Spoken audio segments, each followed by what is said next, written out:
I think we'd just like to ask one or two more questions before we come to the close. So, Usha. My final question, Mr. Blair, is really about the effective government, because there would be a sort of a long command chain, because if you're looking at the top decision makers in London, working with soldiers and civilians who had to deliver locally in Iraq. So it's quite a complex operation.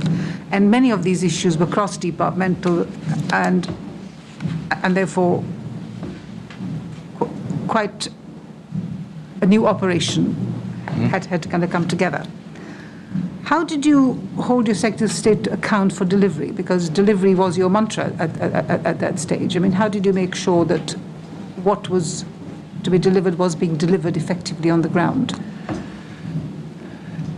In the pre-war part, we had the ad hoc group on Iraq officials which met from September onwards, and that included all the relevant departments. I was chairing the ad hoc ministerial discussions, and as I say, I think we had 28 of those meetings. And then afterwards, we had the war cabinet, and then the DOT meetings, and then Jack Straw became the effective chairman of the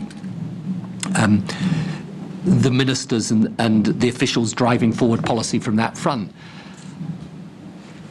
There wasn't an issue really at any stage of this with people not feeling they were part of this, apart from the one issue to do with Claire and the ad hoc committee, which, as I say, was resolved in I think early 2003. But Tim Cross said to us that there was no minister cabinet rank reporting back and driving this day to day, because, you know, what we were hearing from the ground. I mean, this was Tim Cross's comment to us.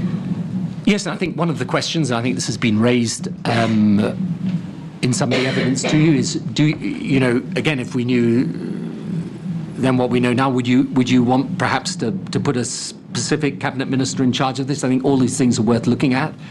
The only thing I would say to you is that we were, partly through my own personal involvement, but also because you had Mike Boyce and the Chiefs of Staff Committee, you had the officials meeting, you had David Manning very closely involved in this.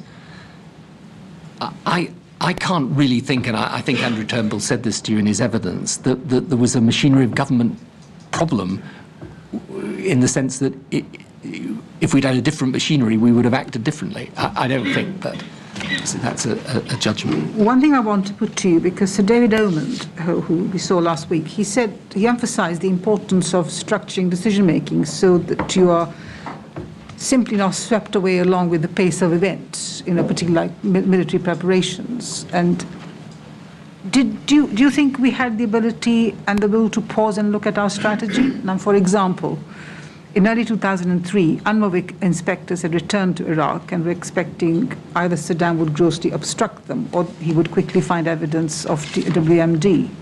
In the event, this didn't happen.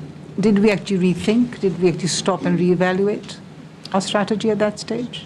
We would have entirely reevaluated our strategy had, as I say, and I'm just using this as a shorthand, Saddam Hussein done a Gaddafi. But he said, I'm finished with all this. I want to join the international community on proper terms. But he didn't. And what he did, and this is where, as I say, the Iraq Survey Group, unfortunately, people have only looked at one part of their findings and not the other part of their findings. He never had any intention of complying because he had the intention, once he got sanctions out of the way, of restarting it again. But even later, it became clear that our post-war efforts were becoming strategic failure. I mean, did we think at that stage? Because the impression one gets is we're responding to events on the ground. Were we doing any thinking? Absolutely. The reason why we were in a constant iteration very quickly after the conflict was because of what we were finding. And then, as I say, there was this metamorphosis of the whole struggle, really, and battle, when, the AQ and Iran elements became uppermost, and then it really did change into a different type of fight. And one of the interesting things, for example, I think Kimberly Kagan does this in her book on the surge, and it's important because in the end that is what worked. What nobody foresaw was that Iran would actually end up, in fact, supporting AQ. I mean, the conventional wisdom was these two are completely different types of people, because Iran is Shia, the Al-Qaeda people are Sunni, and therefore, the two would never mix. What happened in the end was that they did, because they both had a common interest in destabilizing the country.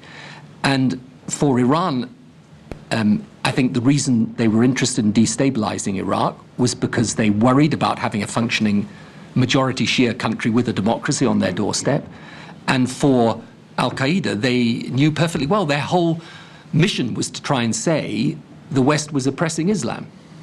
It's hard to do that if you replace tyrannical governments with functioning democracies. So from your point of view, you think the machinery of government worked? Well, I can't think, I don't doubt you could have different machineries, but we did have a machinery of government that worked and worked effectively in order to analyse the problems we were likely to face and how we would deal with them. And as I say, I think no doubt there are other ways that it can be done, but we And on reflection, there's nothing you would do differently? Look, I think when you look back now, and I've just said to you earlier, for example, if you want to look at maybe putting a specific cabinet minister in charge of this, there are all sorts of things that if you knew then what you know now, you would do differently. I've been through the whole reconstruction piece. But in terms of what we knew at that time, we had a machinery of government that was perfectly adequate for it. There were, as I say, 25 separate cabinet meetings, 24 ad hoc, or 28 ad hoc committee meetings, regular weekly meetings of the officials. Now, you could put them with a capital A and a capital H rather than a small a and a small h, but I don't think it would have made a difference to the essential decision-making.